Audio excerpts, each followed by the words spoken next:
उसका कारण और निवारण, कि क्या कारण है भय का और उसका निवारण क्या है, इसके विषय में पढ़ेंगे। कुछ समझेंगे, कुछ चर्चा करेंगे, बात करेंगे। एक्चुअली भय के बारे में कहा जाए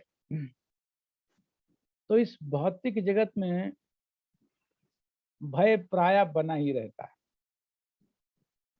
अगर बिल्कुल ग्रास रूट लेवल से बात करें, सबसे पहले तो इनसिक्योरिटी रहती है बेसिक नीड्स के बारे में, कि फूड है, क्लॉथिंग है, प्रॉपर शेल्टर है। तो स्पेशली मैं देखता हूँ कि जो आवाज आ रही है ना, स्पष्ट आवाज आ रही है ना? कम है आपकी आवाज। आ रही बहुत अच्छी। स्लो आ रही है माता जी? नहीं, बिल्कुल बढ़िया है। अच्छा, ठीक है, थैंक यू, थैंक यू। तो सबसे पहले मैं कह रहा था कि जो बेसिक नीड है, मैं कई बार देखता हूँ कि यहाँ पर स्पेशली जो पॉवर्टी स्ट्रिकन है, बाहर से आए हैं, छोटी जगह से आए हैं, गांव से आए हैं, उन लोगों को, बेचारों को तो बेसिक नीड्स के लिए ही जीवन भर स्ट्रगल रहता है। खाना खाना है, बच्चों की एजुकेशन है, कुछ बेसिक नेसेसिटीज हैं, घर का किराया देना है, वो उसी के चक्कर में लगे रहते। तो तक भय बना रहता है कि अगले महीने क्या होगा, आगे कैसे करेंगे। फिर थोड़ा और आगे चलते हैं तो अपने किसी स्वजन से, प्रिय से बिछुड़ने का भय, भविष्य में कोई अपना प्रियजन कहीं छूट ना जाए, ये भय बना रहता है। और समाज में कहीं डिसग्रेस ना हो जाए, कहीं मान सम्मान या कहीं ऐसे सम्मान पर धब्बा ना लग जाए, या जो हमारा प्रेजेंट स्टैंडर्ड ऑफ लिविंग है अगर इससे बहुत नीचे जा करके हमें अपना जीवन जीना पड़ेगा तो कैसे होगा, कैसे लोग हमको देखेंगे। और परिवार में किसी को कोई भयानक रोग ना हो जाए, अपने ही शरीर पर कोई लाइलाज रोग ना हो जाए, या संतान कहीं गलत रास्ते पर ना चली जाए। और यदि बच्चों का मान लीजिए विवाह हो गया है तो कहीं कुछ गड़बड़ ना हो जाए, कोई कहीं 19-20 ना हो जाए। तो एक भय बना ही रहता है हर समय। कई बार ये होता है कि जॉब ही ना छूट जाए, अनएम्प्लॉयड ना हो जाए। तो अनएम्प्लॉयमेंट जैसी स्थिति आ जाए तो मन में होता है कि बच्चों की एजुकेशन कैसे होगी, उनकी स्टडी में कहीं इफेक्ट तो नहीं आ जाएगा। तो तरह तरह के भय वास्तव में इस भौतिक जगत में बने रहते हैं। कहीं बिजनेस लॉस में ना चला जाए, अगर कोई आदमी जॉब में नहीं है, बिजनेस कर रहा है, तो ये भय बना, कहीं वो लॉस में ना चला जाए। तो फिर रेगुलर मेंटेनेंस का कैसे करेंगे, कई तरह की ईएमआईज होती हैं, फ्लैट्स की, कार की और कुछ कुछ, तो उनको कैसे देंगे। तो ये सब कैसे चलेगा, इसका भय बना ही रहता है। वो चाहे आप फाइनेंशियल इनसिक्योरिटी कहें, हेल्थ इनसिक्योरिटी कहें, सोशल इनसिक्योरिटी कहें, स्टेटस इनसिक्योरिटी कहें, कहीं ना कहीं इन सब चीजों की इनसिक्योरिटी के चलते मन में लगा रहता कि कहीं डिसग्रेसफुल सिचुएशन सामने ना आ जाए, इसका भय बना रहता है। तो ये कुछ एक उदाहरण है, लिस्ट बढ़ाना चाहें तो कितनी भी बड़ी हो सकती है। ये जो भय इस जगत में, जो मन में जो स्थितियां उभरती हैं, चाहे हार्डली जो हमारा मन कल्पना करता है किसी भविष्य में भय की, उसका 5% भी नहीं होता होगा, 10% भी नहीं होता होगा, हार्डली। लेकिन फिर भी मन तो ऐसा है कि उसी तरफ भागता है। तो हम ये विचार करें तो इन सब तरह के जो अभी मैंने यहाँ पर भय कुछ जिक्र किए, उनमें एक कॉमन फैक्टर है, एक कॉमन थ्रेड है। तो वो कॉमन थ्रेड क्या नजर आ रहा है, कोई इसका रिप्लाई कर सकता है कि हम जो बातें अभी कही उनमें एक कॉमन चीज है सब में। तो वो कॉमन चीज क्या हो सकती है इन सब में? जी जी जी माता जी, विमला माता जी। प्रभु जी, मन की सारी कहानी है, मन की कल्पना। मन अच्छे अपने लव्ड वंस के लिए, अपनी जरूरतों के लिए हमेशा ऐसे नेगेटिव ही सोचता है कि क्या हो जाएगा। तो भाई जी, बहुत अच्छा है, बहुत अच्छा है। माता जी, राधा किशोरी माता जी ने लिखा कि that I am the controller. ये इसमें सब में कॉमन पॉइंट है, that I am the controller. बहुत अच्छा है। और नीतू माता जी क्या कहना चाहती हैं? हरे कृष्णा प्रभु जी, ये सारे भय जो है वो शरीर से जुड़े हुए हैं। जय नहीं हो, बहुत और सुंदर। नहीं तो जो भय जो है वो तो ये है कि हम इस शरीर एक इंसान की योनि में सबसे बड़ा भय ये कि नेक्स्ट जन्म में हमें इससे नीचे लोअर श्रेणी में ना जाना पड़े।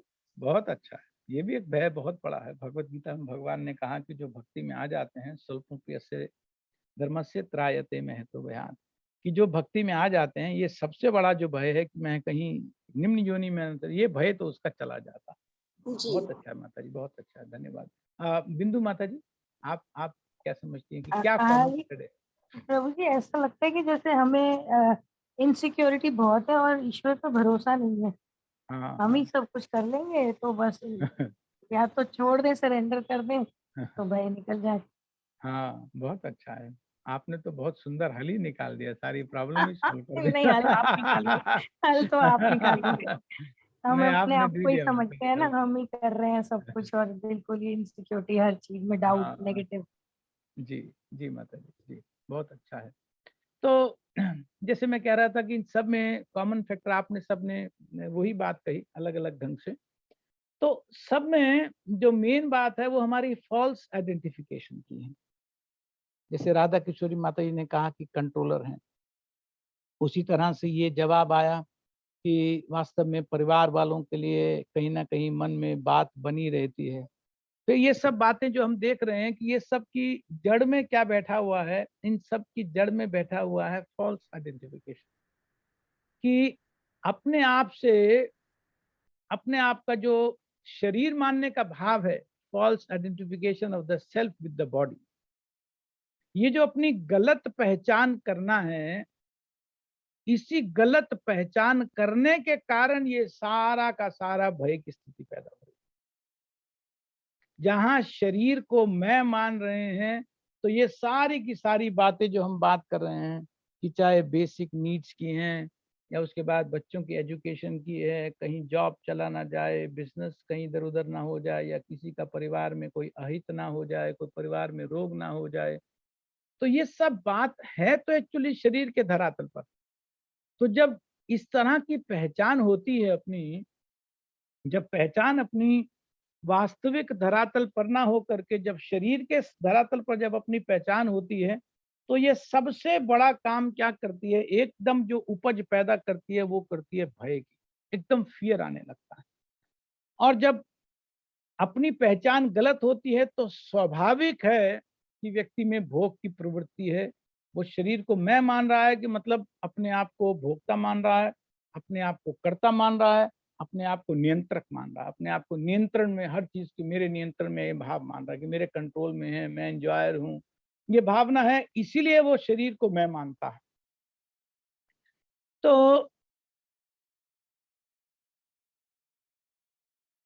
पहचान जब गलत हो जाती है, तो उस गलत पहचान से होता क्या है कि उस गलत पहचान के कारण जो भावी परिस्थितियों की कल्पना में आदमी स्वयं को पूरी तरह से डुबो लेता है। अब जो अनिष्ट की संभावना, भविष्य में अनिष्ट की संभावना बनी ही रहती है। शास्त्र कहता है कि जो ध्यान का केंद्र बिंदु है, कि जो सबसे बड़ी प्रॉब्लम होती क्या है कि इस गलत पहचान से जो उत्पन्न होती है दूषित चेतना, एक कॉन्शियसनेस, एक कंटेमिनेटेड कॉन्शियसनेस, एक पॉल्यूटेड कॉन्शियसनेस, एक दूषित चेतना उत्पन्न होती है इस गलत पहचान के कारण। और उसके कारण ये जो दूषित चेतना उत्पन्न होती है, उसके कारण जो ध्यान का, सारे के सारे ध्यान का जो केंद्र बिंदु हो जाता है, वो क्या हो जाता है कि भविष्य में कहीं अनिष्ट की स्थिति न उत्पन्न हो जाए। तो भविष्य में अनिष्ट की संभावनाओं की कल्पना करता रहता है जीव, और इनकी कल्पना करते करते करते करते उसमें अनिष्ट की संभावनाओं की कल्पना करते करते जीव की स्थिति क्या हो जाती है कि उसमें वो पूरी तरह से डूबा रहता है, पूरी तरह से उसमें दुखी रहता है। तो मन में जो भय का साम्राज्य बनता है, वो बनता इसीलिए है कि वो जो दूषित चेतना हो गई, अपने आप को शरीर मानने के कारण जो चेतना जो कंटामिनेटेड हुई है, अपने आप को शरीर से आइडेंटिफाई करने की जो फिलॉसफी डेवलप हुई है, उसके कारण मन से भय जाता नहीं। श्रीमद् भागवत में कहा गया 11वें स्कंद के दूसरे अध्याय में 37वें नंबर के श्लोक में कि जो भय है, संस्कृत में कहा कि भयम द्वितीयाभिनिवेशता स्यात्, कि जो भय है वो द्वितीय में अभिनिवेश के कारण होता है। बड़ी अजीब बात है कि भय द्वितीय में अभिनिवेश के कारण होता है, कि जब चेतना का अभिनिवेश द्वितीय में हो जाता है तो भाई प्रथम क्या है? प्रथम भी तो कुछ होगा। अगर द्वितीय में अभिनिवेश हो रहा है, उसके कारण भय हो रहा है, तो फिर प्रथम की बात करो। प्रथम क्या है? तो वो प्रथम है वास्तव में कि मैं आत्मा हूं। इस तरह का जब भाव मन में बन जाता है, जब पक्का हो जाता है, तो उसको कहा जाता है कि अब द्वितीय में अभिनिवेश नहीं। तो ये जो भय है, ये जीव की चेतना को पूरी तरह से ग्रसे रहता है, और इस भय के चलते होता क्या है कि उसके सोचने की शक्ति, उसके विचारने की शक्ति पूरी तरह से प्रभावित हुई रहती है। मान लो एक उदाहरण से इसको मैं समझाने का प्रयास करता हूं कि एक अंधेरा सा कमरा है, प्रकाश नहीं है उस कमरे में, और उस कमरे में रस्सी देख करके किसी को सांप का भ्रम हो सकता है, क्योंकि प्रकाश नहीं है। रस्सी ऐसे जैसे सांप की तरह, जैसे उसमें कुछ वल खाए हुए हैं, ऐसे कुछ मुड़ करके पड़ी हुई है, जैसे सांप ऐसे शरीर 3-4 जगह से अपना ऐसे मोड़ मोड़ करके पड़ता है। तो एक अंधेरे कमरे में ये संभावना है कि रस्सी में सांप का भ्रम हो जाए, बहुत संभावना है। और जब वो संभावना हृदय में आएगी, उस भ्रम जब मन में बनेगा, तो ये भी है, स्वाभाविक है कि इससे भय भी होना चाहिए, भय भी बनता है। किंतु ये जो भय है, ये एक स्थिति में तुरंत चला जाता है। कैसे चला जाता है? जैसे ही प्रकाश आए, जैसे ही हम स्विच ऑन करें, तुरंत पता लग जा रहे भैया ये तो रस्सी है, स्पष्ट नजर आ जाता है कि ये तो रस्सी। तो जो भ्रम है, जिसके कारण से भय पैदा हो रहा है, उसका मूल कारण क्या है? उसका मूल कारण है अंधेरा। डर रस्सी नहीं दे रही है। रस्सी से कोई डर नहीं लग रहा है हमको। हमें रस्सी में जो सांप का भ्रम हो रहा है, वो हमको भय दे रहा है। और रस्सी में सांप का भ्रम किस लिए हो रहा है? क्योंकि प्रकाश का अभाव है, क्योंकि वहां अंधेरा है। तो इसी तरह से जो जीव का अंधेरे में रहना, माया के प्रभाव में रहना, भौतिक प्रकृति के प्रभाव में रहना, स्वतः भय उत्पन्न करता है, ये निश्चित है। जैसे रस्सी सर्प नहीं है, किंतु अंधेरे के प्रभाव से क्या हो रहा है कि रस्सी में सर्प का भ्रम हो रहा है। उसी तरह से इस चिन्मय जीव के लिए, भगवान के अंश के लिए, हमारे लिए ये भौतिक जगत वास्तव में दुख उत्पन्न नहीं कर सकता है,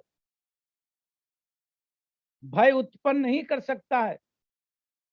लेकिन जब अंधेरा होता है, उस अंधेरे के कारण वो जो भय की या दुखों की एक कल्पना होती है, उस कल्पना को प्रकट करके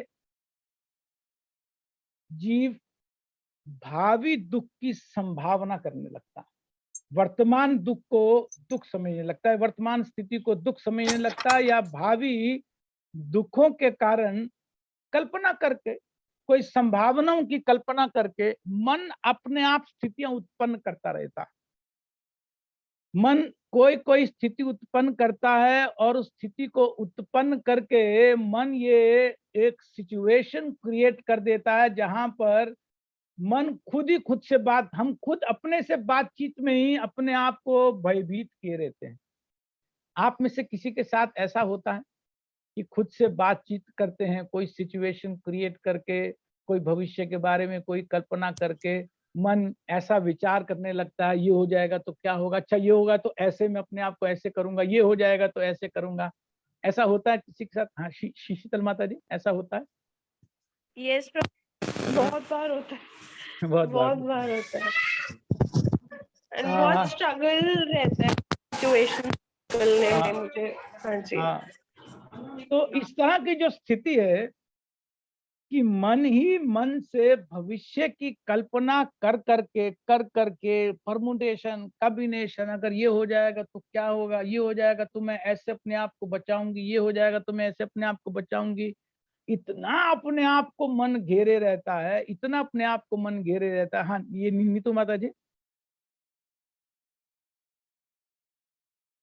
नीतू माता जी बताइए, होता है कुछ इस तरह का भ्रम हृदय में आता है?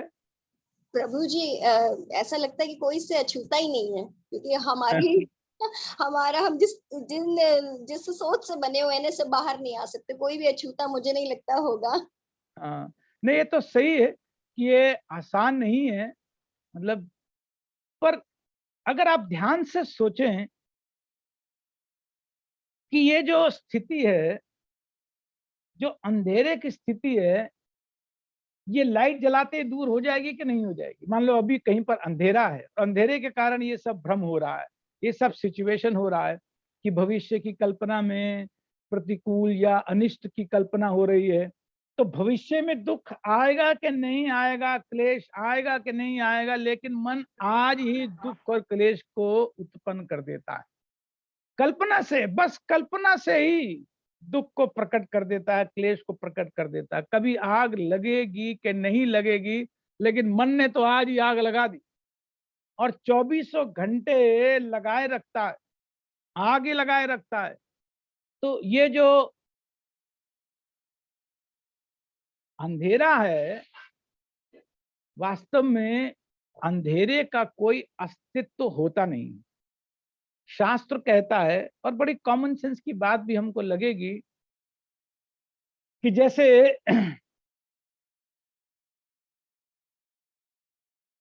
कोई बात करे कि अंधेरा होता क्या है।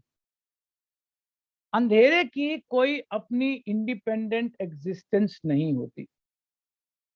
प्रकाश के अभाव को अंधेरा कहा जाता है। मतलब प्रकाश नहीं है उसको अंधेरा कहा जाता है।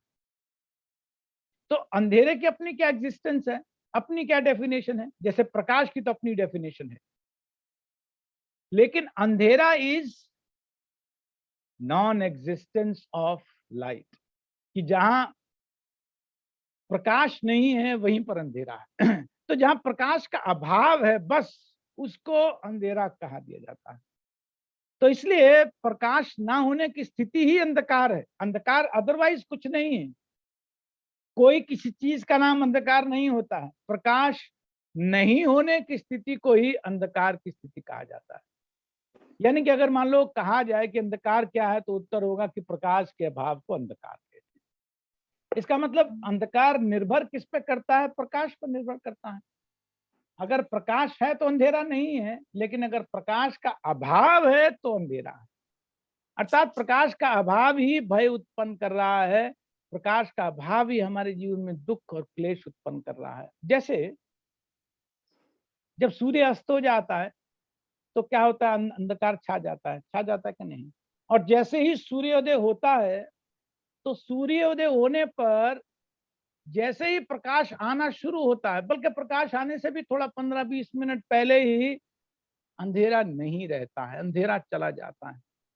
तो अंधकार में जब तक प्रकाश नहीं था, उस उत्पन्न को, उस जो भय उत्पन्न हुआ, उसको, जो उत्पन्न भय को अगर पूरा पूरा दूर करना हो किसी ने, तो कोई संभावना नहीं है। बस प्रकाश लाओ, अंधेरा समाप्त हो जाएगा। और जैसे ही अंधेरा समाप्त हो जाएगा, बिल्कुल सब चीज स्पष्ट स्पष्ट दिखने लगेगी, स्पष्ट सब समझ में आने लगेगा कि जो भ्रम है, जो दुख है, जो क्लेश है, जो भय है, वो तो अंधेरे के कारण थे। जैसे ही प्रकाश है तो ये जीवन में रहेंगे नहीं। तो सार में किसी और दूसरे उपाय से अंधकार जा नहीं सकता है। कोई ये कहे कि मैं बहुत विचार करूंगा, सोच करके मैं अपना भविष्य सुधार लूंगा, मन में बहुत बहुत बहुत बहुत कल्पना करके बेटर परमुटेशन कॉम्बिनेशन, नहीं, ये सब अंधेरे में प्रोसेस जितना भी हो रहा है वो सारा अंधेरा ही प्रकट करेगा, उसका रिजल्ट अंधेरा ही होगा। इसका एक ही सलूशन है, बाय डेफिनेशन, बाय डिफॉल्ट, क्योंकि प्रकाश के अभाव को अंधेरा कहा जाता है, इसलिए प्रकाश आते ही, जीवन में प्रकाश आते ही सभी तरह का अंधकार सभी तरह से पूरी तरह से दूर हो जाता है। अर्थात जीवन में सब जो भय हैं, जो क्लेश हैं, जो दुख हैं, ये प्रकाश आते ही दूर हो जाता है। अब इस उदाहरण में तो सूर्य के प्रकाश से या बल्ब के प्रकाश से, ट्यूबलाइट के प्रकाश से हम बात समझ रहे थे, लेकिन अगर हमारे निजी जीवन में देखें तो वो प्रकाश क्या है? शास्त्र कहता है कि वो प्रकाश है भगवान की शरण, भगवान का आश्रय। श्रीमद् भागवत में बहुत सुंदर एक श्लोक आया 10वें स्कंद के 14वें अध्याय में, 58 नंबर का श्लोक है, बहुत सुंदर श्लोक है। तो उसमें कहा गया कि समाश्रिता ये पद पल्लव प्लवम महत पदम पुण्य यशो मुरारे भवाम बुद्धि वत्स पदम परम पदम पदम पदम यत विपदाम ना तेषाम। सार में ये कह रहे हैं इसमें कि समाश्रिता ये पद पल्लव प्लवम, कि जिन्होंने भगवान के चरण कमलों को, प्लवम अर्थात भगवान के चरण कमलों को नौका जैसा कहा है,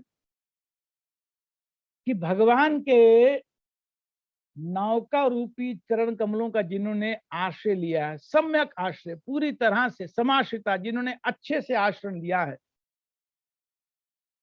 पूरी तरह से जो आश्रित हैं भगवान पर, उनके जीवन में कभी भी विपदाएं नहीं आ सकती हैं, कभी भी भय नहीं आ सकता है, कभी भी उन्हें दुख नहीं सता सकता है। उनका जो जीवन है वो सदा आनंदमय रह सकता है, जो भगवान के चरणों को आश्रित हो जाते हैं। तो जिन्होंने भगवान के चरण रूपी नौका का आश्रय लिया, इसका अर्थ ये हुआ वो तो पार करेगा ही करेगा, वो तो इस भव सागर से निकल ही जाएगा, वो तो इस भय के संसार से, इस दुख और क्लेश के संसार से निकल ही जाएगा। तो एक व्यक्ति जो भगवान के आश्रय में नहीं है, वो तो कभी भी भय से, दुख से, विपदाओं से, क्लेश से पार नहीं पा सकता, क्योंकि जो नाव पर बैठा नहीं है वो सागर को पार कैसे, तैर के थोड़ी पार कर सकता है, वो तो असंभव है। लेकिन जो 24 घंटे किसी तरह से भगवान के साथ जुड़ा रहने का प्रयत्न कर रहा है, प्रयास कर रहा है, कोशिश कर रहा है, भगवान के आश्रय में रह रहा है, वो व्यक्ति पर अगर दुख आते भी हैं, वो अभी कभी भयभीत होता भी है, कभी उसके जीवन में क्लेश आते भी हैं, तो उसको बहुत ज्यादा प्रभावित नहीं करते हैं। मैं एक उदाहरण से उसको समझाने का प्रयत्न करता हूँ। हम जब छोटे थे तो एक तरह की ना बॉल आती थी जिसको क्रेजी बॉल कहते थे। हम तो क्रेजी बॉल से खेलते थे।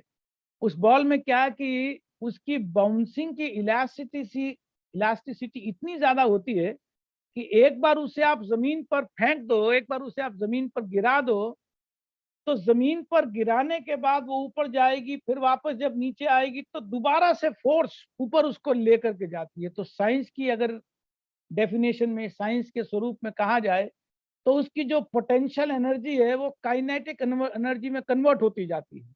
इसलिए बार बार फिर रिबाउंड होकर के वो ऊपर जा करके फिर नीचे आती है, फिर ऊपर जाती है, फिर नीचे आती है।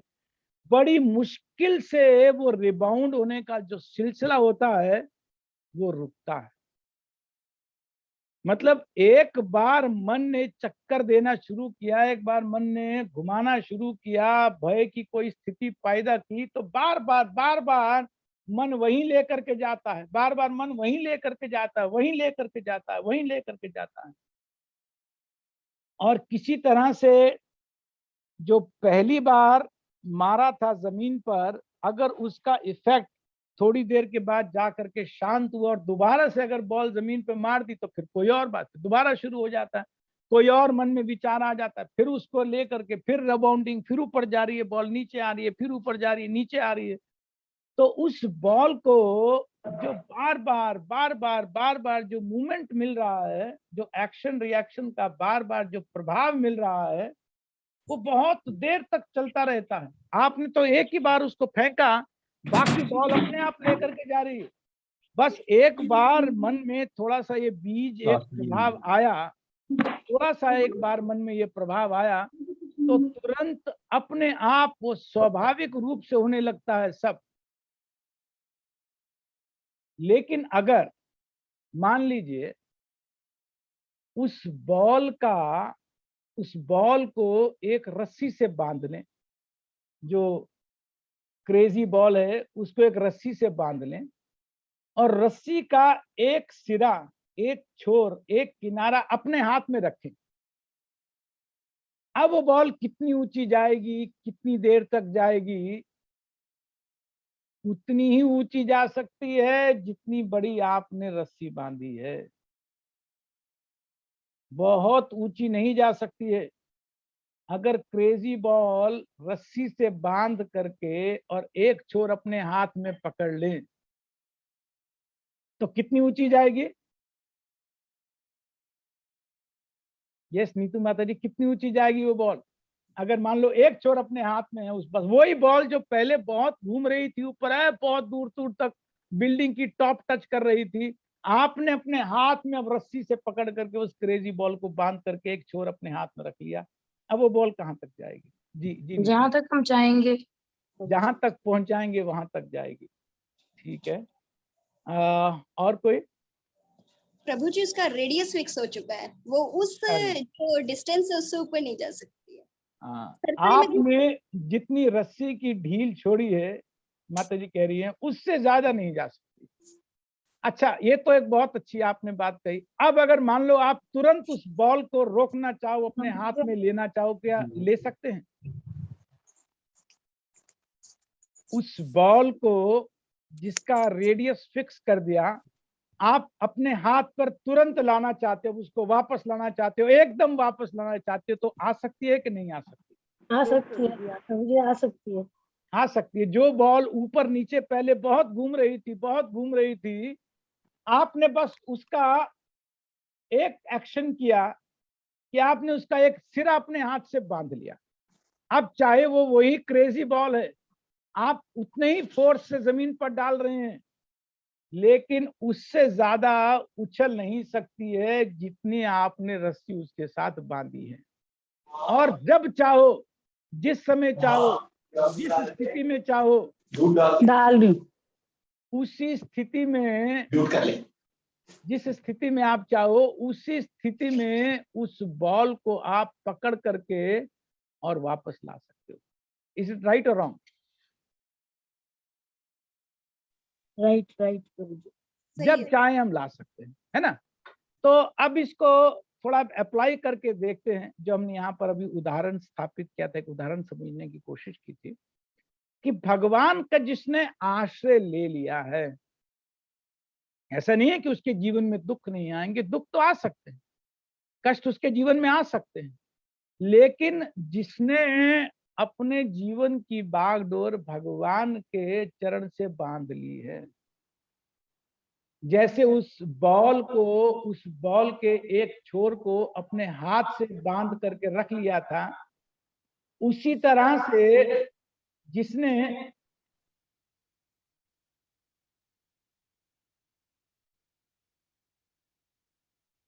हरे कृष्णा, ये को हो रही है किसी मेरी आवाज?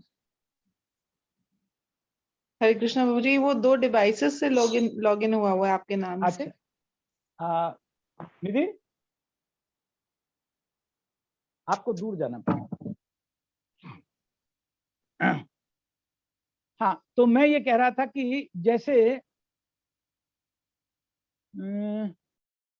रस्सी को जब अपने हाथ से बांध लेंगे तो बहुत दूर तक नहीं जा सकती है, उसी तरह से जब भगवान के साथ जीव जुड़ जाता है, भगवान के आश्रय में जीव जुड़ जाता है, तो ये भौतिक जगत के जो भय हैं, जो दुख हैं, जो क्लेश हैं, वो रहते तो हैं, वो क्रेजी बॉल की इंटेंसिटी कम नहीं हुई है।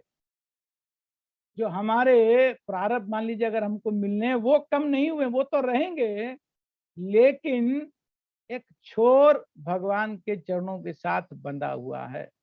दूसरे शब्दों में अगर कहें तो जो भावी अनिष्ट की कल्पना या भय का दुख, या अगर ये मान लें कि वर्तमान में हम ये सोचते हैं कि अगर मान लीजिए ये होगा, अगर ऐसी स्थिति उत्पन्न होगी, तो जो भावी अनिष्ट की कल्पना है या उसका भय है या उसका दुख है या जो वर्तमान का दुख है, अगर इसको एक बॉल की तरह मान लें तो ये मन को ग्रस्त तो कर सकता है, ऊपर नीचे भी लेके जा सकता है, दुखी भी कर सकता है, भयभीत भी कर सकता है, लेकिन कितना कर सकता है? बहुत कम। ये जो ऊपर नीचे का जो उछाल है ना, वो बहुत कम रह जाता है, बहुत कम रह जाता है। जैसे कितना ही मन अपने में उछाल पैदा करे, जिसने भगवान की शरण ली है, जिसने भगवान के शरणागत अपने आप को इस मनुष्य जीवन में कर लिया है, तो वास्तव में वो प्रभावित बहुत ज्यादा नहीं होता है। उसका ऑस्किलेशन, जो मन का जो तीव्रता है ऊपर नीचे जाने का, क्योंकि बंधा हुआ है ना, एक छोर मन का भगवान के चरणों में बंधा हुआ है, तो जैसे ही कोई दुख आता है, तकलीफ आता है, अगर मन में थोड़ी देर के लिए अगर कोई रोष आया, थोड़ी देर के लिए कुछ क्रोध आया या कुछ देर के लिए भय आया, तुरंत तुरंत वापस आ जाता है, और जब चाहे तब वापस आ सकता है। जैसे हमने समझाया कि वो बॉल है, तो बॉल हम जब चाहे वापस ला सकते हैं, जिस पोजीशन में उसको वापस लाया जा सकता है, क्योंकि ये संभावना तभी पॉसिबल है जब एक छोर बंधा हुआ है। तो जिस भक्त को ये बात समझ में आ जाए कि जीवन के दुख, जीवन के भय वास्तव में भगवान के चरणों से, इस रस्सी को बांधने से, मन की रस्सी को बांधने से, मन के एक छोर को भगवान के चरणों में बांधने से, भगवत आश्रय लेने से ये सब चला जाता है, तो उसका जीवन बहुत जल्दी सुखद हो जाता है, बहुत जल्दी भय मुक्त हो जाता है, बहुत जल्दी चिंता मुक्त हो जाता है। एक प्रश्न हो सकता है कि ये भगवत आश्रय फिर है क्या? अगर इतना महत्वपूर्ण भगवत आश्रय है, तो ये भगवत आश्रय क्या है? कौन सा सबसे अधिक आश्रय जल्दी से जल्दी प्राप्त किया जा सकता है? यूं तो कलयुग में भगवान का नाम सर्वोपरि है, लेकिन मुश्किल कहाँ आती है कि भगवान का अगर नाम बैठ करके अकेले जप करते हैं, मेरा अपना ये निजी अनुभव है कि बहुत देर प्रयास करने के बाद भगवान के नाम में मन लगता है, नहीं तो फिर वहीं का वहीं घूमता रहता है। यहाँ जप चल रहा है, बहुत सारे राउंड हो जाते हैं, बहुत सारे राउंड हो जाते हैं, माला चल रही है, मन के चल रहे हैं, इधर काउंटर भी बढ़ रहा है, अगर एक पे एक काउंटर आगे चल रहा है, एक पे एक माला नाम भी चल रहा है खूब, लेकिन अगर आकलन करके देखा जाए कि कितना नाम सुना, तो रिजल्ट में आएगा, अरे भैया नाम तो बहुत ही कम सुनाई दिया। किसी के साथ ऐसा होता है कि कोई चिंता है दिमाग में, कोई मन में कोई चिंता है, कोई भय है, कोई भावी कल्पना है, कोई ऐसी चीज हो रही है, लेकिन जप कर रहे हैं, लेकिन जप में भी नाम सुनाई नहीं दे रहा है, अंदर वही वही वही वही वही वही कहानी चल रही है। किसी के साथ ऐसा होता है आप में से? शीतल माता जी कह रही है। हाँ शीतल माता, नव गौरंगी माता जी, जी होता है, और इसका मतलब बाकी भक्तों के साथ नहीं होता। हाँ हाँ जी जी जी, बहुत बार होता है प्रभु जी, बहुत बहुत बार। होता है कि हम वास्तव में जिसको साधने के लिए, मन को त्रास्त करने के लिए, मन को संभालने के लिए ये प्रयास करते हैं, लेकिन फिर भी मन नहीं मानता है। ये गरिमा माता जी, आपका क्या अनुभव है, ऐसा होता है?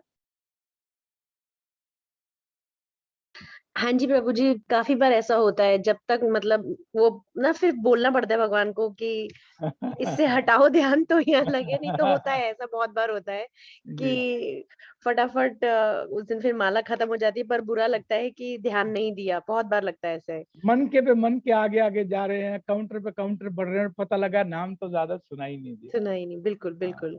जी। नव किशोरी माता जी, आपके साथ भी ऐसा होता यस प्रभु जी, है? डेली बेसिस पे ही ऐसा होता है प्रभु जी, बहुत कोशिश करने के बाद भी नहीं लग पाता। अच्छा।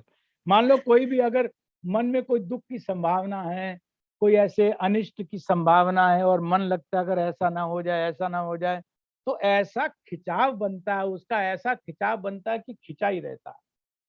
तो ये सबका अनुभव होगा, किसी को कम होगा, किसी को ज्यादा होगा। मेरे साथ तो बहुत ज्यादा होता है। तो ये जो स्थिति है वास्तव में ये स्वाभाविक है, जब तक सही ढंग से शरण नहीं ली जाती है, तब तक ये संभावना बनी रहती है। अब एक शास्त्र बहुत एक सरल उपाय बता रहे हैं, हालांकि कलयुग में तो भगवान का नाम ही है, संकीर्तन ही है और जल्दी राहत भी आती है, लेकिन इसी के बराबर एक और बहुत सुंदर उपाय है। शास्त्र में इन दोनों को समान रखा गया। शास्त्र में कहा गया कि जो भगवान की लीलाओं के श्रवण का आश्रय लेते हैं, भगवान के गुणों के श्रवण का आश्रय लेते हैं, भगवान की कथाओं के श्रवण कीर्तन का आश्रय लेते हैं और इसमें प्रयास करते हैं मन को डुबा देने का, बहुत अभ्यास करते हैं, बहुत प्रयास करते हैं। जब लेकर के बैठे ग्रंथ तो इसलिए नहीं बैठते हैं कि इसको बस 2 श्लोक पढ़ने हैं, 1 श्लोक पढ़ना है। मन में ये रहता है कि मुझे अपना सारा जीवन इस भागवत को पढ़ के ही उठना है, चाहे ऐसा संभव नहीं होता है, लेकिन बैठते हुए ये नहीं देखते हैं कि कितने श्लोक पढ़ने हैं, कितने पेज पढ़ने हैं, कितने तात्पर्य पढ़ने हैं। उस स्थिति में जहां पर वक्ता और श्रोता हैं, उन वक्ता और श्रोताओं के बीच में अपने आप को पहुंचाना उसका ध्येय होता है कि मैं पूरी तरह से और आचार्यों का आश्रय लेकर के जो पढ़ते हैं, उनके शब्दों का आश्रय लेकर के पढ़ते हैं, उनके शब्दों को समझते हुए पढ़ते हैं, उस भाव को ग्रहण करते हुए पढ़ते हैं, तो इसमें क्या है कि मन डूबने लगता है। ये भक्तों का अनुभव है कि जब अच्छे से कुछ सुन रहे होते हैं, मान लीजिए कहीं पर कोई अच्छे से भगवान की कथा चल रही है, भगवान के विषय में, भगवान के गुण के विषय में कोई कथा चल रही है, या भक्तों के अपने वैष्णवों का अपना कोई निजी जीवन के अनुभव चल रहे हैं जिसके साथ वो अपने आप को रिलेट कर सकते हैं, जिस स्थिति के साथ, जिस सिचुएशन के साथ, जिन संभावनाओं के साथ अपने आप को वो रिलेट कर सकते हैं, तो जब तक कथा चलती रहती है तब तक ऐसा मन करता नहीं चलता रहे, क्योंकि अपने आप को वहां पर पहुंचा देते हैं जो सुनने वाले भक्त हैं, तभी उस स्थिति का वो वास्तविक लाभ ले पाते हैं, उसको सुनने का जो वास्तविक लाभ वो ले पाते हैं। तो ये जो अभ्यास है, ये जो प्रयास है, ये जो श्रवण का जो अभ्यास है, ये भगवान का आश्रय माना गया। वो चाहे नाम का है, गुण का है, लीला का है, कथा का है, जिसको जो सरल पड़ता हो।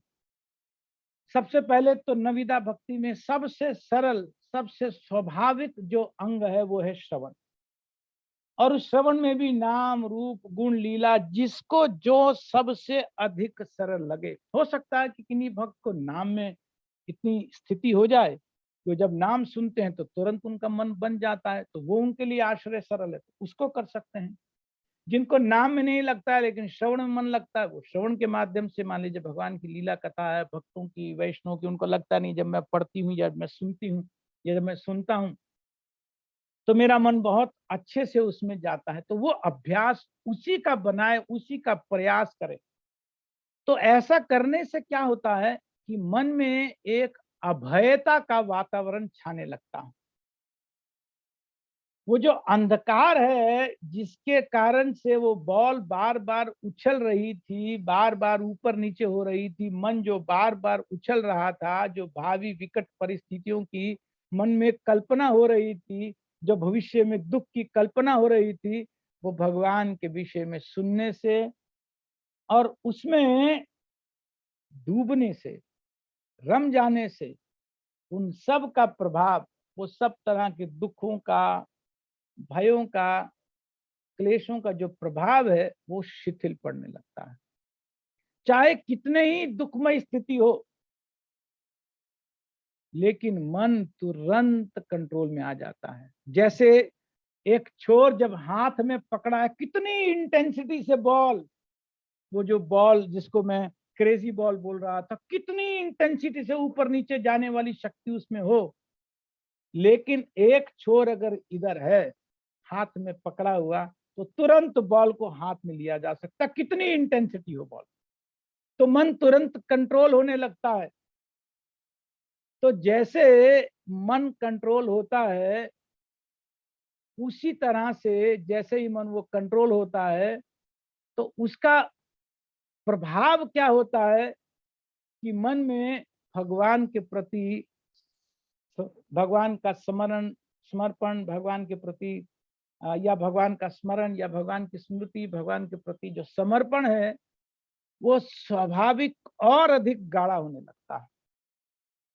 तो आवश्यकता सिर्फ इस बात की है, बाकी सब चीजें हमारे पास हैं, बॉल भी है, रस्सी भी है, रस्सी का छोर भी है, लेकिन अभी बॉल को रस्सी से बांधा नहीं है अच्छे से, और रस्सी का एक छोर अपने हाथ में पकड़ा नहीं है, बाकी सब हो रहा है। अब काम बस दो करने हैं, एक तो बॉल को रस्सी से बांधना है, और दूसरा उस रस्सी का एक छोर हाथ में पकड़ना है। क्या अर्थ हुआ इसका कि बॉल को रस्सी से बांधना है और रस्सी का एक छोर हाथ में पकड़ना है, इसका क्या अर्थ हुआ? एनीवन? यस गरिमा माता जी। अपने मन को भगवान के में अर्पण करना है, सो मन वहां रमाना है, और उससे जिससे हमारा भय कम हो सकता है, और वो सब भगवान को अर्पण कर देना। तो वो एक तरह से रस्सी भगवान ने पकड़ ली है, और हम अगर कहीं हमारे इंद्रियां कहीं इधर उधर गई भी, पर भगवान ने पकड़ी हुई है, तो वो वापस आई जाएंगी इधर। बहुत सुंदर, बहुत सुंदर। नीतू माता जी। यही आंसर है प्रभु जी, जो हमारे मन की जो रस्सी है उसको अच्छे से बांध के और प्रभु के चरणों में वो एक कील लगा देनी है कि वहां से वो हिले ना। बहुत अच्छा है। अच्छा, मैं एक बात प्रपोज यहाँ पर कर रहा हूँ, बहुत ज्यादा अगर इसको नहीं ले जाएं कि जीवन भर करना है या सदा करना है, क्या एक दिन के लिए इस रस्सी को बांधा जा सकता है? मात्र एक दिन के लिए। मान लो ये कहें कि अब से लेकर के कल शाम तक मन को भगवान के चरणों में बांध देना है, बस एक 24 घंटे। क्या ये संभव है? एक 24 घंटे, बस, ज्यादा नहीं। संभव है जी, 24 घंटे संभव। हाँ जी। कौन कौन, किसको लग रहा है नहीं 24 घंटे ज्यादा है? चलिए 12 घंटे, ज्यादा घंटे, कोशिश कर सकते हैं। ज्यादा घंटे। अच्छा, 12 घंटे कौन समझते हैं कि अब से लेकर के सुबह जप करने तक, अब फाइनल, बस इससे नीचे नहीं आ सकते हैं कि अब से लेकर के मान लो सुबह भागवत पढ़ने तक, सुबह जप करने तक, मान लो सुबह 8 बजे तक बॉल को रस्सी से बांध करके हाथ में पकड़ लेना है, मन को भगवान के, बस कल सुबह तक रखना है, ज्यादा देर तक नहीं रखना। कल सुबह तक प्रयास किया जा सकता है कि कोई भी किसी तरह की अगर मन में कल्पना आए तो कोई ना कोई लीला भगवान की, कुछ ना कुछ ग्रंथ का आश्रय लेना है, कहीं ना कहीं पर प्रभुपाद जी की वाणी का आश्रय लेना है, कहीं पर सुनना है, भगवान के नाम का आश्रय लेना है, किसी शुद्ध भक्त को सुनना है, किसी एडवांस डिवोटी को सुनना है, या कुछ पढ़ना है। और जब पढ़ना है तो समाप्त करने के लिए नहीं पढ़ना है, इस पढ़ने को अपना आजीवन धर्म मानते हो कि अब तो मैं तभी उठूंगा, जैसे परीक्षित महाराज की तरह बस बैठ गया तो बैठ गया। क्योंकि जब उठने का टाइम टेबल बन जाता है तो वो भक्ति में क्या होता है, काल का प्रवेश नहीं है, भक्ति इटर्नल प्लेटफॉर्म पे होती है। तो हम पहले ही जब अपने को बांध लेते हैं, नहीं भैया बस आधा घंटा करना है, 1 घंटा करना है, 15 मिनट करना है, 2 श्लोक करना है, ये जो बंधन है, ये एक तरह का वो गांठ कमजोर करने वाली बात है कि गांठ तो लगाई रस्सी से, लेकिन बॉल तुरंत छूट जाएगी। गांठ भी लगी, हाथ में रस्सी पकड़ी भी हुई है, लेकिन वो बॉल पर लगी हुई गांठ इतनी कमजोर है कि बॉल निकल करके झन्ने से ऊपर हवा में चली जाएगी। तो अच्छे से टाइट करना है बॉल को, और टाइट करके बॉल को हाथ में पकड़ लेना है कुछ देर के लिए, संभावना जितनी देर के लिए हो सकता है प्रयास करना है। और विश्वास मानिए, जो भक्त थोड़ा सा सिद्धांतों को समझ करके प्रयास करते हैं, भगवान उनके इस प्रयास को देख करके, चाहे ये प्रयास असंभव ही क्यों ना हो, लेकिन भगवान कृपा करके उसको संपूर्ण कर देते हैं, उसको पूरा कर देते हैं, उसको होने देते हैं। भगवान इतने कृपालु हैं। अब जिनके उदर में सारा का सारा ब्रह्मांड है, सारे ब्रह्मांड है, सारी की सारी सृष्टि है, सारे भौतिक जगत आध्यात्मिक जगत है, उनको कौन बांध सकता था? किसी में बांधने की शक्ति नहीं थी। हम श्रीमद् भागवत के 10वें स्कंद में देखते हैं कि जो भगवान की शक्तियां हैं, उन्होंने फैसला कर लिया था कि भगवान को बंधने नहीं देंगे। ये माता यशोदा कितना ही रस्सी लाए, हम इनको बंधने नहीं देंगे। अरे ब्रह्म को कौन बांध सकता है? ब्रह्म का ना कोई और छोर है, ना आगे है ना पीछे, उसको कोई बांध कैसे सकता है? हम बंधने नहीं देंगी। भगवान की शक्तियों ने ये निश्चय कर लिया है। लेकिन अब यशोदा भी हार नहीं मान रही थी। अब जब यशोदा भी हार नहीं मान रही थी, कि उसका प्रण था, उसका निश्चय था कि मुझे तो बांधना है, और यहाँ पर भगवान की शक्तियां थी कि अरे कैसे बन सकता है ब्रह्म, कैसे बांधा जा सकता है? ब्रह्म को तो बांध ही नहीं सकते, ये तो गलत हो जाएगा। अब भगवान की शक्तियां बंधने नहीं दे रही, और भक्त का जिद है कि मैं तो बांधूंगी। तो जब भक्त का प्रयास भगवान देखते हैं, माता का प्रयास देखते हैं, तो भगवान के हृदय में करुणा जाग जाती है। जो करुणा शक्ति है, जो कृपा शक्ति है, वो भगवान की सभी शक्तियों से ऊपर है। सभी शक्तियां रानी बोलती हैं। भगवान की जो करुणा शक्ति है, कृपा शक्ति है, वो रानी जी हैं। अगर रानी जी एक बार उदित हो गई, भगवान के हृदय में जब करुणा किसी जीव के प्रति आ जाती है, जब रानी शक्ति का उत्पन्न हो जाता है, अर्थात श्रीमती राधा रानी, जब कृपा आह्लादनी शक्ति जब हृदय में उत्पन्न हो जाती है जीव के प्रति, जब भगवान का भाव ये हो जाता है कि इसके ऊपर कृपा करना है, तो बाकी सब शक्तियां हथियार डाल देती। वो चाहे माया शक्ति हो या बाकी अन्य जितनी भी भगवान की शक्तियां हैं, सब पीछे हो जाती हैं, क्योंकि अब कृपा शक्ति का उदय हो गया। उनके सामने नहीं चलती है, किसी की भी शक्ति की नहीं चलती। तो जीव का प्रयास भर देखते हैं भगवान। अगर जीव प्रयास कर रहा है, एक कथा आती है कि भगवान राम जब पुल बांधने गए, तो पुल बांधने में तो बहुत दूर का एक डिस्टेंस तय करना था। बहुत बहुत बहुत बहुत मिट्टी, पहाड़, पेड़, इतना इतना कुछ सब लाए। तो कितना कितना बड़े बड़े योद्धा, बड़े बड़े बलवान योद्धा पहाड़ पहाड़ उठा करके तोड़ तोड़ के ला रहे थे, बड़े बड़े पेड़ उखाड़ करके ला रहे थे। तो वहीं पर एक छोटी सी गिलहरी थी, वो अपनी चोंच में 1-2 ग्राम मिट्टी लेकर के आती थी और समुद्र में डाल देती थी। फिर जाती थी, 1-2 ग्राम मिट्टी लेकर के आती थी, समुद्र में डाल देती। वो 1-2 ग्राम मिट्टी से कोई समुद्र पटने वाला नहीं था, लेकिन भगवान ने उसके प्रयास को देख करके, उसके एफर्ट्स को देख करके भगवान ने मन में ये कर लिया कि ये तो बहुत सेवा कर रही है। तो भगवान का जो करुणा है, वो रिजल्ट पर डिपेंड नहीं है कि हम ये काम कर पाएंगे कि नहीं कर पाएंगे, ये हो पाएगा कि नहीं हो पाएगा। भगवान की करुणा और कृपा निर्भर करती है जीव के सिंसियर प्रयास पर। जब मन से वो प्रयास करने लगता है, हारेगा ये भी मन में रहता है, क्योंकि दुरत्या माया है। ये माया को पार पाना, भगवान ने स्वयं भगवत गीता में कहा कि मम माया दुरतया। लेकिन जो भगवान को आश्रित होकर के, जिसने भगवान के चरणों पर अपनी रस्सी बांध दी, अपने मन की रस्सी बांध दी और फिर प्रयास करने लगता है, रस्सी बांध करके बार बार प्रयास करता है, बार बार प्रयास करता है। पहली थोड़ी देर के लिए उसका मन टिकता है, फिर और ज्यादा देर के लिए टिकता है। जब धीरे धीरे वो प्रयास करने लगता है तो होता क्या है, जब उसके किए तो होना था नहीं, वो तो माया को पार पा नहीं सकता था।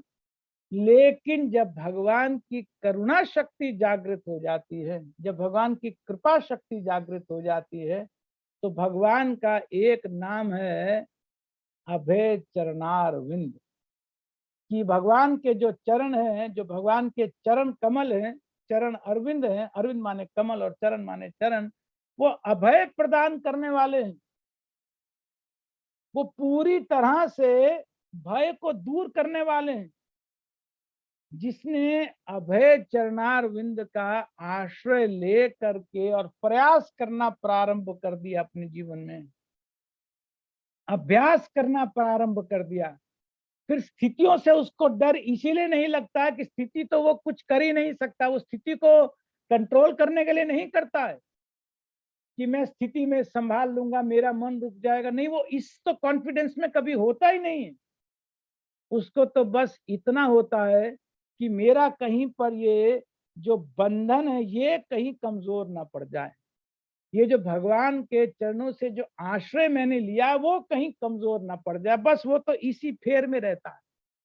अब क्योंकि उसका ध्यान सारा का सारा जो भगवान के चरणों से जो रस्सी बंधी है उसी पर रहता है, वो बॉल को तो संभालने का प्रयास ही नहीं करता, बस इस तरफ देखता है कि रस्सी कहीं कमजोर तो नहीं हो रही, कि गांठ कहीं जो भगवान के चरणों से लगी है कहीं वो तो कमजोर नहीं हो रही। अब उसका फल क्या होता है कि उसका जो ध्यान का जो केंद्र बिंदु था, पहले क्या था उसके ध्यान का केंद्र बिंदु? भविष्य की कल्पनाएं, कि भावी दुख, भावी विकट परिस्थितियां, ये उसकी जो भविष्य की जो कल्पनाएं थी, ये जो भावी परिस्थितियों में जो कल्पना में स्वयं को डुबो रखा था पहले उसने बुरी तरह से, अब उसका ऑब्जेक्ट बदल जाता है। अब वो ऑब्जेक्ट क्या हो जाता है? वो ऑब्जेक्ट हो जाता है भगवान के चरणों से बंधी हुई रस्सी, कि ये रस्सी कहीं कमजोर तो नहीं हो रही है। बस इस भौतिक जगत में कितने दुख आए, कितना ही भय की स्थिति उत्पन्न हो, कितना ही क्लेश आए, वो सब की तरफ ध्यान नहीं है। रस्सी तो कहीं ढीली नहीं पड़ रही है भगवान के चरणों में जो बांध करके रखी है, बस इसी तरफ ध्यान रहता है। और जहां पर लगने लगता है कि रस्सी कहीं कमजोर हो रही है तो तुरंत आश्रय, फिर जहां से रस्सी मजबूत होती है उन चीजों का आश्रय तुरंत लेता है। तुरंत फिर कहीं ना कहीं भागवत पकड़ता है, कहीं ना कहीं किसी भक्त का भागवत में आश्रय लेता है, उनकी कथाओं का आश्रय लेता है, भक्तों के साथ अपने आप को रिलेट करने का प्रयत्न करता है, मन को फिर उठाता है, फिर मन को उठा करके भगवान के चरणों में जो रस्सी कहीं कमजोर हो रही है फिर उसमें लगा देता है। तो वो ये नहीं देखता है कि मैं कमजोर होती हुई स्थिति को संभालूं, मैं इस भौतिक जगत में जो भय पैदा हो रहा है वो तो संभाल सकते नहीं। ये संसार का एक ही प्रयोजन है, मैं बाद में आकर के बताता हूँ इस संसार का एकमात्र प्रयोजन क्या है, वो हम संभाल सकते नहीं। हरे कृष्णा, हरे कृष्णा।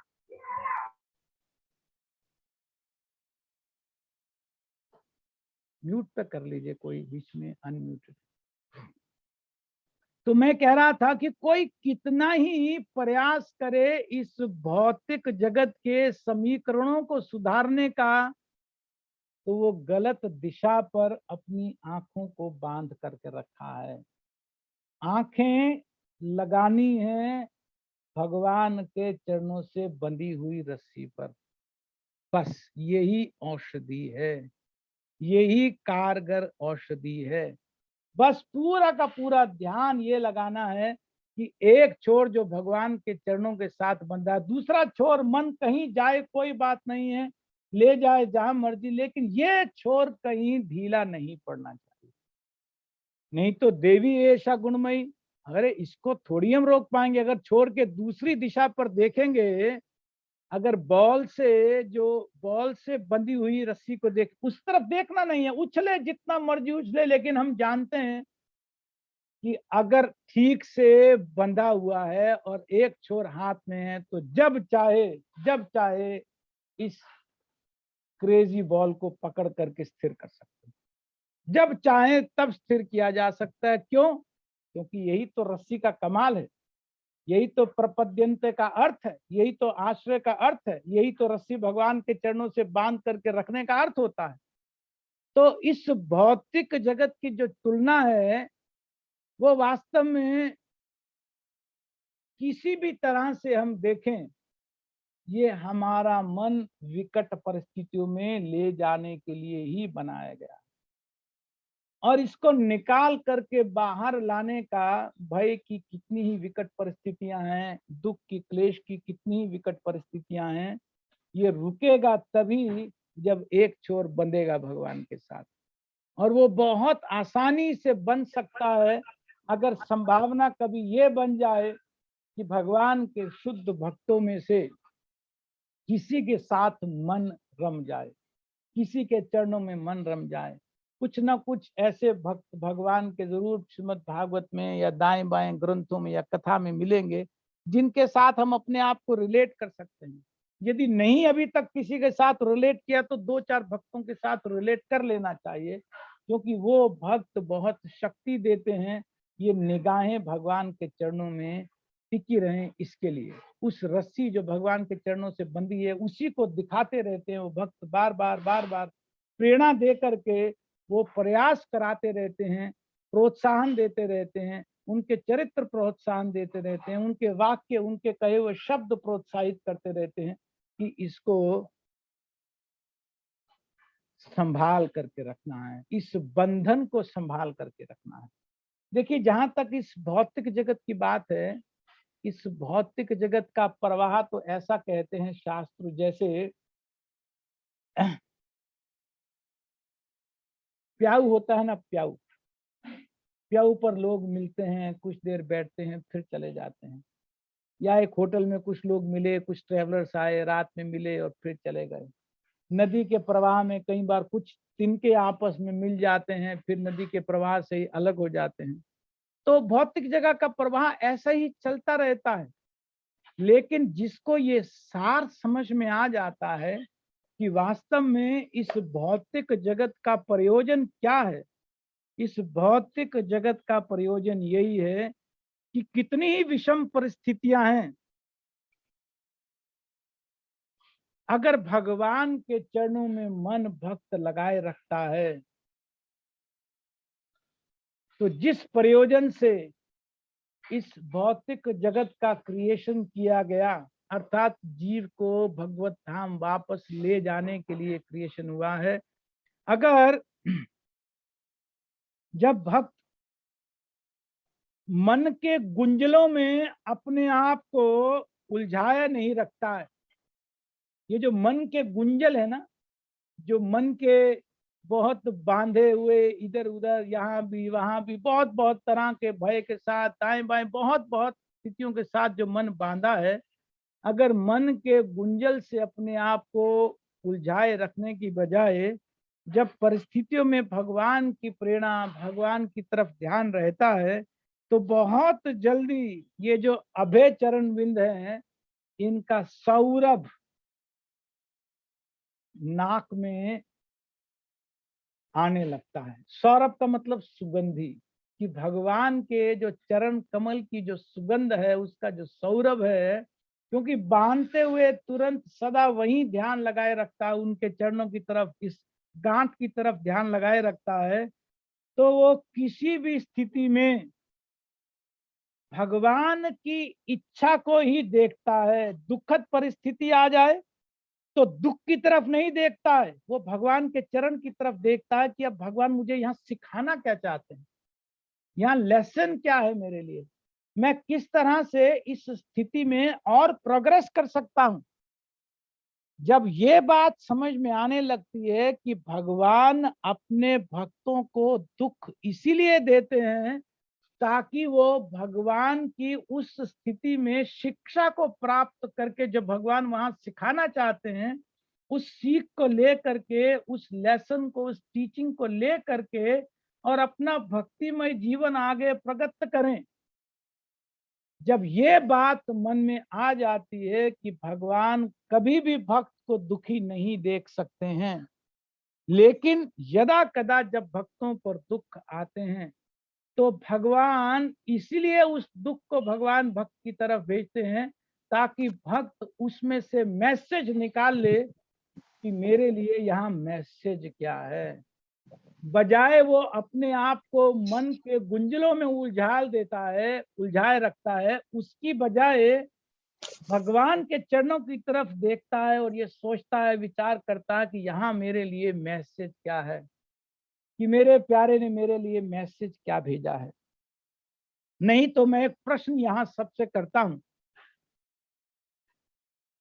अगर जो सबसे बलवान है, जो परम बलवान है, जिसके कंट्रोलर में जिसके कंट्रोल में सब कुछ है, जिसके नियंत्रण में सब कुछ है, जो सब कुछ को कंट्रोल करता है, और वो मेरा सुहृद भी है, मेरा बेनिफैक्टर भी है, मेरा परम मित्र है, मेरा बेस्ट फ्रेंड है, और वो कंट्रोलर भी है, जिस सिचुएशन को चाहे उस सिचुएशन को बदल सकता है। अगर मेरा परम मित्र हो करके, परम कंट्रोलर हो करके, टॉप मोस्ट कंट्रोलर हो करके, अल्टीमेट कंट्रोलर हो करके भी अगर मेरे मन में कोई दुख या क्लेश, कोई स्थिति ऐसी उत्पन्न हो रही है या मेरे ऊपर कहीं दुख खा रहे हैं, तो मेरा बेस्ट फ्रेंड जो किसी भी सिचुएशन को बदल सकता है, because he is in ultimate control, लेकिन वो नहीं बदल रहा है, इसका मतलब क्या है कि इस स्थिति में मेरे लिए कुछ ना कुछ हित है, कुछ ना कुछ इसमें मेरे लिए श्रेय है, कुछ ना कुछ अल्टीमेट बेनिफिट है। नहीं तो बदल देता ना, या तो वो परम मित्र नहीं है, या तो ये स्वीकार कर लें वो परम मित्र नहीं है। अगर परम मित्र है, ये कहे नहीं वो कंट्रोलर नहीं है, वो कंट्रोलर भी है, वो नियंता भी है, मेरा बेस्ट फ्रेंड भी है। तो अगर मेरा बेस्ट फ्रेंड जो कंट्रोलर है, जिस सिचुएशन को चाहे जैसे चाहे बदल सकता है, लेकिन फिर भी मेरे ऊपर वो सिचुएशन आ रही है, उसको बदल नहीं रहा है, तो इसका क्या अर्थ है? इसका मतलब ये है कि जो अब ये सिचुएशन जैसे मैं देख रहा हूं या जैसे मैं देख रही हूं, मेरे प्यारे ने वैसे नहीं भेजी है। मान लीजिए कहीं से कोई बॉक्स आए, कहीं से कोई कोरियर आए और बाहर लिखा हो मिट्टी मिट्टी, लेकिन अंदर अगर उसके हो, या बाहर मान लो लिखा हो दुख और अंदर अगर सुख का भंडार हो, आनंद का भंडार हो, तो मैं तो कहूंगा भेजा किसने ये बताओ, बस मेरे प्रभु ने भेजा है ना। तो अंदर तो मुझे पता है, बाहर कुछ भी लिखा हो, अंदर सुख ही सुख है, अंदर आनंद ही आनंद है, क्योंकि मेरा बेस्ट फ्रेंड मेरे को इसके अतिरिक्त कुछ भेज नहीं सकता है, कुछ भेज नहीं सकता है, कुछ भेज नहीं सकता है। क्यों? नहीं तो वो परम मित्र नहीं है। अगर वो दुख भेजेगा तो मेरा परम मित्र नहीं, लेकिन अगर दुख की पैकेट में अंदर सुख रख करके भेज रहा है, तो जब तक तो मैं बाहर ही पैकेट पढ़ रहा हूं और अंदर अपना ध्यान नहीं ले जा रहा हूं, तब तक तो मैं बाहर लिखे से ही अपने आप को विवल करता रहूंगा, दुखी करता, अरे दुख आ गया भैया, बहुत दुख आ गया, बहुत दुख आ गया।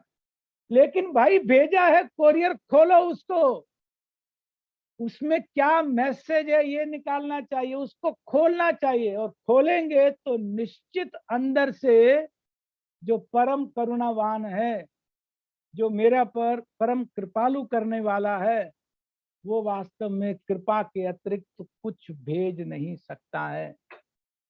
इसको कहते हैं कि रस्सी को भगवान के चरणों से बांध लिया और बस अब वहीं देख रहा है और कहीं देख नहीं रहा है, बस भगवान के चरणों में बंधी हुई रस्सी को देख रहा है। अब बॉल की तरफ नहीं देख रहा है, दुख की तरफ, भय की तरफ नहीं देख रहा है। मेरे परम ने भेजा है, मेरे परम सुहृद ने भेजा है, मेरे परम मित्र ने भेजा है। अंदर कुछ भी हो वो सुख और आनंद में ही रिजल्ट करेगा। अगर ये बात सही समझ में आ जाती है तो वास्तव में ये भौतिक जगत भय कभी उत्पन्न नहीं कर सकता है, दुख कभी उत्पन्न नहीं कर सकता है, क्लेश कभी उत्पन्न नहीं कर सकता है। क्यों? क्योंकि अब हमें बॉल के साथ खेलना आ गया है। अब हमें समझ में आ गया कि मन को हम नहीं संभाल सकते हैं। मन को जो संभाल सकता है उसके चरणों में बांध दिया और अब कभी भी अपना ध्यान वहां से हटाए नहीं, चाहे कोई भी बाहर से दिखने वाला दुख तकलीफ है। रिजल्ट हमको पता है कि इसका रिजल्ट भगवान की संपूर्ण कृपा है। इन कुछ शब्दों के साथ मैं यहाँ विराम देता हूँ वाणी को। किसी भक्त का कोई प्रश्न, कोई संशय या कोई कमेंट है तो कर सकते। हाँ जी, दंडवत प्रणाम प्रभु जी। हरे कृष्ण रमा माता जी। आज आपने जो भी बोला मुझे ऐसा लगा कि मेरी जिंदगी की कहानी बोल दी आपने, बिना जाने, बिना पता किए। एक एक शब्द है और मेरे साथ अभी एक्सपीरियंस हुआ है। अब मैं आपके इन शब्दों को क्या मानूं? मेरे पति 1 साल पहले कोविड में गए हैं। आपने बोला जो भी होता है उसमें कल्याण है, उसमें अच्छा है, उसको ढूंढो। अब इसका मुझे आंसर दीजिए, जबकि मैं वो पहले भी बताना चाहती हूँ जो आपका फर्स्ट हाफ था कि जब मैं उठ नहीं पाई इस स्थिति से बिल्कुल भी, तो मुझे, जैसे आपने कहा ना, कोई भक्त को ढूंढो, तो मुझे सोनिया माता जी मिल गई आउट ऑफ द ब्लू, बिल्कुल अचानक। और अपने इतने दुख में रहने के बाद भी वो मुझे 5-6 बार दिन में समझाती थी कि नहीं, तुम्हें उठना है। कृष्णा का बताया मुझे, भागवत पढ़ पढ़ के बताया मुझे। और आज मैं आपके सामने जो बैठी हूँ और मैं इतना मुंह भी खोल पा रही हूँ, ये इन्हीं सब की वजह से है। लेकिन वो तो ठीक है, हमें बहुत सहारा मिला। हमें मालूम चला कि अंधेरे में हम थे, कि हम मृत्यु से भय खा रहे थे। इतना भय मृत्यु का हो गया कि मैंने 6 महीने अपने कमरे की लाइट भी नहीं खोली कि अब तो भय हो गया, अब तो मेरा जीवन समाप्त। लेकिन जैसे ही वो लाइट खोली, सोनिया माता जी के थ्रू, राधा किशोरी माता जी के थ्रू, जब मुझे लाइट मिली कि बॉडी को नहीं, सोल को पहचानना है, बॉडी कॉन्शियसनेस से मैं निकल के आई हूँ इसमें। लेकिन अब आपने ये बोला कि जो भी वो करता है उसमें वो कुछ कल्याणकारी होता है। अब क्या पति की मौत में भी कुछ कल्याणकारी होता है? पता नहीं क्या क्वेश्चन है, मुझे नहीं पता। लेकिन बहुत आज अच्छा का प्रश्न है माता जी आज का आपका। पूरा आपका जो था ना, मेरी ये 1 साल की जर्नी थी, पूरी एक एक शब्द मेरी जर्नी का था। और जो लाइट खुली, जो स्विच खुला, वो उन्होंने खोला माता जी ने।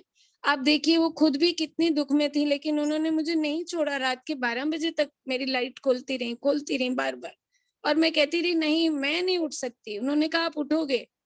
और आज मैं बहुत अच्छी तरह से, बहुत अच्छी हूँ। मेरे को मालूम चल गया पढ़ पढ़ के कि सोल स्टडी है हमारी। पर अभी भी आपका सुन के भावुक हुई और एंड में यही क्वेश्चन पूछने का मन किया कि इसमें क्या कल्याण है। बहुत अच्छा है माता जी। मैं एक प्रश्न माता जी आपसे करता हूँ। प्रभु जी ने शरीर छोड़ा, प्रभु जी एक यात्रा कर रहे हैं, आप भी एक यात्रा कर रही हैं। अगर कहीं पर हमारी यात्रा का अंत होता है, मान लीजिए मैं तो प्रभु जी को जानता नहीं, लेकिन जो भी समय हमारा भगवत धाम जाने का होगा, तो यात्रा का अंत होगा कि नहीं होगा? यात्रा का अंत हुए बिना तो भगवत धाम कोई जाता नहीं है। अगर मान लीजिए इस शरीर में नहीं जा रहा है, लेकिन वो इतने सुकृतवान हो गए, मान लीजिए कि अब उनको एक ऐसा शरीर प्राप्त होना है जिसके बाद भगवत धाम जाना निश्चित है, तो आपको हमें सबको प्रसन्न होना चाहिए कि एक भगवान का जीव, भगवान का अपना अंश, जो जिसने हमारे साथ इतना सुंदर समय बिताया, वो उस आनंद के साम्राज्य में जा रहा है। अब दूसरा व्यक्ति अगर भगवान के उस लीला में, भगवान के धाम में आनंद प्राप्त करने के लिए जा रहा है, तो हमारी इच्छा क्या होनी चाहिए? एक तो हमें सुख होना चाहिए, दूसरा क्या होना चाहिए कि हम भी अपना जीवन ऐसा बनाएं, हम भी अपना जीवन ऐसा आश्रय का बनाएं कि जल्दी से जल्दी यथासंभव हम भी इस दुखालय से निकल करके और भगवान के चरणों में साक्षात पहुंच जाए। तो प्रभु जी के लिए आप विश्वास मानिए, अगर आप आज भक्ति में हैं तो ऐसे भी उन पर कृपा है, ऐसे भी बहुत कृपा है। तो ये जो भगवान के साथ आप जुड़ी हैं, ये जो जुड़ी हैं, ये बहुत लेट हो सकता था माता जी। और शायद मैं चली जाती, ये लाइट देखे बिना ही मैं अंधेरे में लुप्त ही हो जाती। और आपको ये फायदा हुआ, तो इसका फायदा उनको भी होने वाला है, जहां भी हैं, वो जैसे भी हैं, जिस भी स्थिति में हैं, उनको भी फायदा होने वाला है। माता जी, इस गेम में ना कभी कोई हारता है, ना कभी कोई गिरता है। चाहे आंखें बंद करके भागेंगे तो भी नहीं हारेंगे, तो भी नहीं गिरेंगे। आप तो ये बोल रहे हैं कि इसमें भला क्या है, मैं बोल रहा हूँ आप विचार करके देखिएगा, भगवान आपके हृदय में प्रेरणा देंगे कि वास्तव में यही मार्ग है मेरे तक आने का। ये जो मिलना और बिछुड़ना होता है ना, ये मिलना बिछुड़ना ये दिखाता है, ये सिखाता है कि हम कृष्ण से कितना समय से बिछड़े हुए हैं। वो दर्द अनुभव होना चाहिए आपको, जो आज दर्द अनुभव हो रहा है ना, ये दर्द ही कृष्ण से बिछुड़ने का दर्द भी अनुभव कराएगा। अगर ये दर्द आज नहीं हो तो वो दर्द भी अनुभव नहीं होगा। तो आप बहुत अब इसको मैं सार नहीं अब आप कहता हूं, भाग्यशाली, भाग्यशाली कहेंगे। नहीं, मैं वो नहीं कहूंगा, कोई लेकिन मैं बात ये नहीं, आप कहूंगा कह कि सकते भगवान हैं। की, अब आप कह भगवान की सकते हैं, अब आप आपने स्विच ऑन कर दिया, अब आप भाग्यशाली भी कहेंगे तो मुझे कोई पहले मुझे बहुत बुरा लगता था शुरू में, अब मुझे नहीं, अच्छा भाग्यशाली तो लगेगा। आप कृपा, आप, मैं बोलता हूँ माता जी, आप कृपावान हैं, बहुत कृपा प्राप्त, और प्रभु भी कृपा प्राप्त कर रहे हैं, चाहे आपके माध्यम से कर रहे हैं या अपने माध्यम से कर रहे हैं, लेकिन और आप वो भय दोनों भी निकल गया, अपनी अपनी वो जो हाँ, भय भय था निकल गया। ना, ये तो मृत्यु का सबसे बड़ी भय, कृपा है आपके पास। अब नहीं डर लग हाँ, रहा भय। अब जो मेन मृत्यु का भय था ना, अब हमारे मन से निकल गया, जो जय हमें है, नीचे खींच रहा था। बहुत सुंदर है। ये थैंक बड़ा यू। मुश्किल होता है माता जी, जो आपके मन से अब निकल जाए, ये नहीं, बहुत विरला भय था। अब खत्म, अब वो भय निकल गया, अब जय कोई हो। भय नहीं है।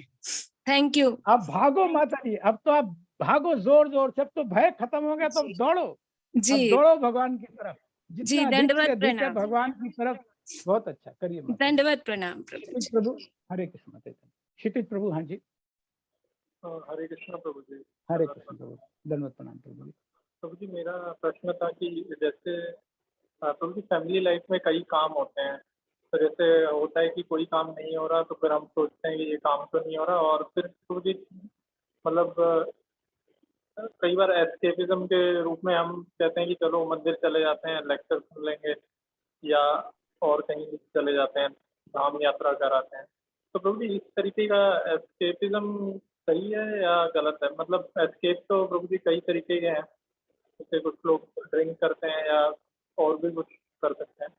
और प्रभु जी, इससे रिलेटेड मेरा आगे एक्सटेंडेड क्वेश्चन ये है कि प्रभु जी, ऑल्दो भगवान कहते हैं कि लास्ट टाइम पे अगर मेरा स्मरण नहीं भी आएगा तो भी मैं अपने डिवोटी को अपने धाम ले जाऊंगा।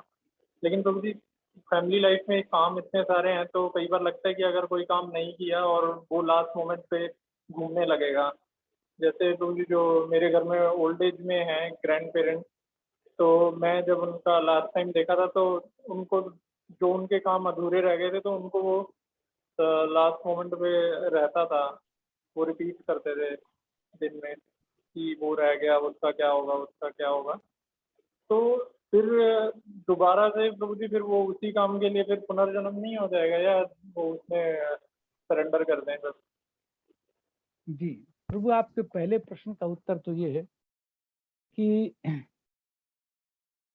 ये एस्केपिज्म नहीं है, ये वास्तविकता है कि अगर मान लीजिए हम अपने दिन में कुछ समय नहीं निकाल पा रहे हैं, एक सप्ताह में 10 दिन में कहीं पे कुछ, लेकिन अगर किसी बहाने से भी अगर मान लो भक्तों का संग हो रहा है, शास्त्र कहता है येन केन प्रकारेण कृष्ण मन निवेश है, किसी तरह से मन को लगाना चाहिए। किसी तरह का मतलब किसी भी तरह, येन केन प्रकारेण।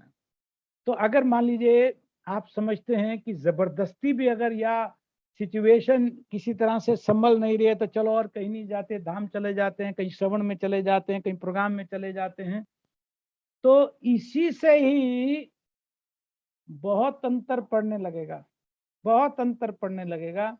मान लीजिए एक कोई स्वीट डिश है और उसमें आपने चीनी डाली नहीं, बिल्कुल चीनी नहीं डाली, बिल्कुल फीकी है, चलो थोड़ी डाल देते हैं, चलो थोड़ी 1 चम्मच डाल देते हैं, छोड़ो आधा चम्मच और डाल देते हैं। ये जो 1 चम्मच आधा चम्मच जो चीनी डल रही है ना, ये अपने आप उसको बराबर मीठा कर देगी। तो आप बेशक इसको नाम एस्केपिज्म का दें, लेकिन ये भगवान की तरफ मन का आकर्षण जो हो रहा है, ये जीव का स्वाभाविक है। नहीं तो क्यों आदमी, हो सकता है कि कोई लिक्कर के पीछे भाग जाए, अपने उस तरह के दोस्तों के साथ अपना टाइम खराब करे, क्योंकि वो भी तो एक तरह से एस्केपिज्म है, भागना। लेकिन ये जो है ये आत्मा का नेचुरल प्रोपेंसिटी है, आत्मा का नेचुरल धर्म है, और वो वास्तव में त्रिगुण में सबसे नीचे वाले गुण का आश्रय है, जिसको तमोगुण का आश्रय कहा जाता है। तो आपके दूसरे प्रश्न का उत्तर यह है प्रभु, देखिए जो भगवान की भक्ति में है वो कृपा करके भगवान अंत समय में अपना स्मरण करवा देते हैं, ये स्वाभाविक करवा देते हैं। भगवान कृपा करते हैं, उसके मन से सब निकाल देते हैं, इस भौतिक जगत का उनके पीछे क्या होगा, किसका क्या होगा, ये बचा रह गया, ये काम भगवान हटा देते हैं, उस तरह की बुद्धि देते ही नहीं है। तो भक्त को ये बुद्धि नहीं रहती है कि इसका क्या होगा, उसका क्या होगा। अगर स्वाभाविक चेतना भगवान के चरणों में नहीं है, अगर कॉन्शियस नहीं है, तो वो किसी भी स्थिति में जाएगा, वो अंदर से भगवान के साथ जुड़ा रहता है। भगवान कृपा करते हैं, भगवान अपने साथ जोड़ लेते हैं। भगवान में ये शक्ति है कि नहीं है? जैसे उस बॉल को पकड़ने की शक्ति जिसके हाथ में रस्सी बंधी है, उसमें है कि नहीं है? वो पकड़ने वाला किसी भी मोमेंट पर, किसी भी स्थिति में, कितनी भी इंटेंसिटी के साथ उस बॉल को पकड़ सकता है कि नहीं पकड़ सकता? पकड़ सकता है ना। तो उसी तरह से भगवान किसी भी स्थिति में अपने भक्त के इधर उधर घूमते मन को संभाल करके अपने चरणों में लगा लेते। ये भगवान की कृपा होती है जीव पर। ठीक है, और कोई प्रश्न किसी का? Thank you. हरे हरे हरे कृष्ण प्रभु जी, धन्यवाद, प्रणाम। प्रभु जी, जीव बिना आश्रय के रह नहीं सकता। भौतिक संसार में भी जो उसको अच्छा लगता है, जो जिस पे उसको विश्वास होता है, जो उसको सहारा देता है, वो उसका आश्रय ले ही लेता है। और प्रभु जी, जो आश्रय उसने जीव ने लिया होता है, जब वो हरि नाम कर रहा है, चैंटिंग में लगा हुआ है, वो वीकनेस है, वो आश्रय निकल निकल के बार बार उसके सामने आता है, जो उसको डिस्टर्ब करता है। तो ये प्रभु जी, आश्रय भी जीव की मजबूरी है लेना, लेकिन चैंटिंग में भी वो आश्रय उसको टिकने नहीं देता। तो ये कैसे, मतलब धीरे धीरे चैंटिंग से वो आश्रय निकल जाएगा, या और भी कोई उपाय रहते हैं प्रभु जी? आप पूछ रहे हो कि दवाई खाएंगे तो रोग ठीक होगा कि नहीं होगा, रोग जाएगा कि नहीं जाएगा? दवाई खाए इसलिए रहे हैं ताकि रोग चला जाए, तो क्यों रोग नहीं चला जाएगा? अभी जो काम हो रहा था, मान लो 2 साल पहले, 5 साल पहले, और लगातार अगर हम भक्ति कर रहे हैं, भगवान की तरफ बढ़ने का प्रयास कर रहे हैं, तो निश्चित रूप से उसकी इंटेंसिटी तो कम हुई है। कोई भी अपने निजी जीवन में देख सकता है, जितने समय से भी हम जितने भक्ति कर रहे हैं, सबको अपने जीवन से अनुभव हो सकता है कि जिन जिन चीजों का आकर्षण हमें भक्ति में आने से पहले था, अनर्थों के साथ जितना आकर्षण था, उस आकर्षण में, इंटेंसिटी में आज कमी हुई है। कोई आप में से ये कह सकता है कि बिल्कुल कोई अंतर नहीं पड़ा है, मैं 5 साल से कर रही हूं, लेकिन इंटेंसिटी बिल्कुल कम नहीं हुई है? कोई ऐसा है जिसको ऐसा भी अनुभव हुआ हो कि बिल्कुल कोई अंतर नहीं पड़ रहा है भक्ति करने से मेरे जीवन में? ऐसा एक भी नहीं है। तो वो जो इंटेंसिटी कम हो रही है धीरे धीरे धीरे धीरे, यही इंटेंसिटी कंटिन्यू रखें, प्रोसेस को आगे बिल्कुल समाप्त कर देगी। जो मन जब सत्संग में लगने लगता है ना, जब लगने लगता है, आप प्रयास ये करें कि मैं कम से कम सप्ताह में 1 दिन 2 दिन भक्तों का संग जरूर करूंगा। इतने से ही बाकी लोगों का संग छूट जाएगा। जो आपको सत्संगी या जो इस तरह का संग आपको तंग कर रहा है, जो दूसरी तरह का संग है, आप ये अपने मन में निश्चय करें कि मैं कम से कम 2 बार तो सप्ताह में भक्तों का संग करूंगा ही करूंगा, कम से कम। तो अपने आप देखेंगे जब ये दृढ़ बद्धता आपके हृदय में हो जाएगी, तो बाकी जगह से मन अपने आप छूटने लगता है। और किसी का कोई प्रश्न है? ठीक है, बहुत बहुत धन्यवाद है आप सबका। आप सबने बहुत तन्मयता से, बहुत धैर्य के साथ इसको सुना। आप सबके लिए बहुत बहुत धन्यवाद। हरे कृष्ण। वांछा कल्पतरुभ्यश्च कृपा कृष्णा प्रभु जी, दंडवत प्रणाम। Thank you Prabhu ji. Hare Krishna.